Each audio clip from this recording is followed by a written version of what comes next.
in the 1st of July, I started getting headaches on this side of my head, and my vision in my good eye started to go south.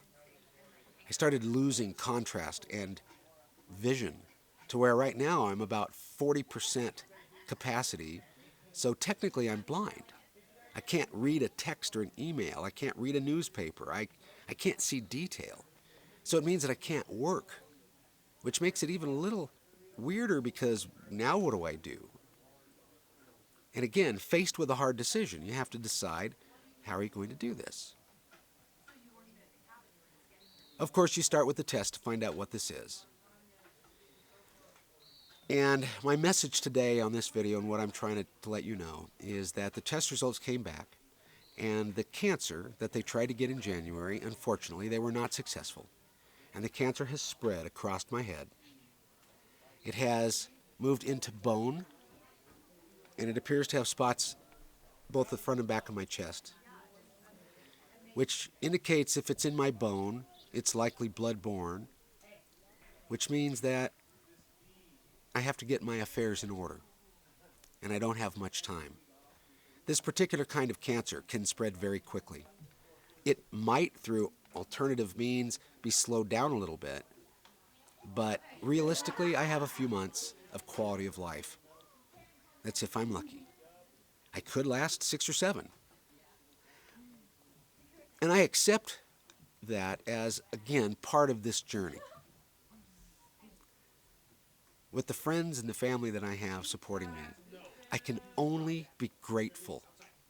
I can only be thankful for the support and the love that I get. It's amazing how incredible this journey is. And what I want to let you know in facing my own mortality is that, and I want you to know this, it's okay. I'm at peace with this. In my heart, I've lived such an incredible life that for me to whine or complain would simply diminish all the incredible memories we have here and all the incredible love that everybody puts out. It's something that I cherish with everything I have is this life. And I don't want it to be reduced. Now I know I'll have pain. I do now. I have pain in my head and my neck. I have all the things that come with pain management and the drugs and the side effects, but that's simply part of it. And if you have a good attitude, it seems like the drugs aren't quite so bad. And I like to say that attitude, how you look at it, is the only drug truly that I control. I can choose to take more or less Norcos or morphine, but if I control my attitude, it affects my brain, which affects my body. And of all the treatments in the world, attitude, I believe, is the single most powerful one there is. I know that the only pain I truly feel is in my heart when my friends and my family watch me go through this.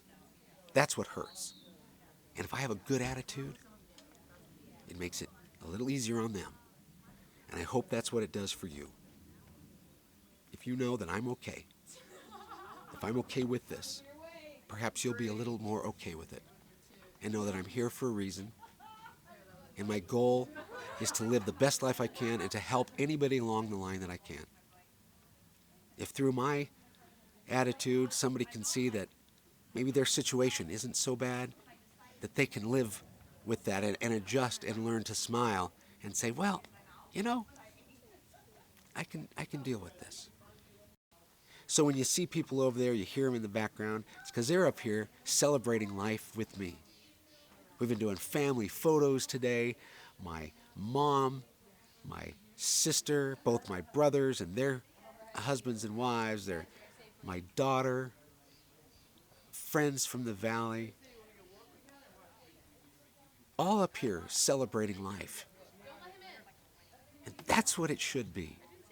That's exactly what it should be. It should be joy and happiness, not sadness. You know, we know that every one of us are going to pass at some point. We all know that, but none of us truly believe it because it's not real until it happens. And for me, I've been given a gift I've been told in advance that I've got time to love my family and friends with the knowledge, with the understanding that I won't be here too much longer. Now, having said that, let me say something very important. Just because I have this forecast, just because they say I'm going to die, doesn't mean I've given up. Having a good attitude and smiling and laughing doesn't mean you're saying, okay, well, see you in 2 months, I'm going to die. No. It means that I'm going to fight with everything I've got to extend my time and live as well as I can. And if I can pull a Pete, as my wife likes to say, if I can pull a miracle out, who knows, maybe I can even beat this. I'm open to doing alternative forms of cancer prevention. See if I can stall or slow or get rid of this cancer through other means. The doctors have already told me that chemo is not going to work. I can't do any more surgery and I can't do any more radiation. So it comes down to me. It comes down to my family and friends helping me. And again, I think it comes down to an attitude. So I encourage you to look at life in a way that carries the most joy, that makes you smile. You know, if you get fired from a job, or you don't get into the class you want, or you don't get the job you want, your car is in an accident, something happens, you can still be happy.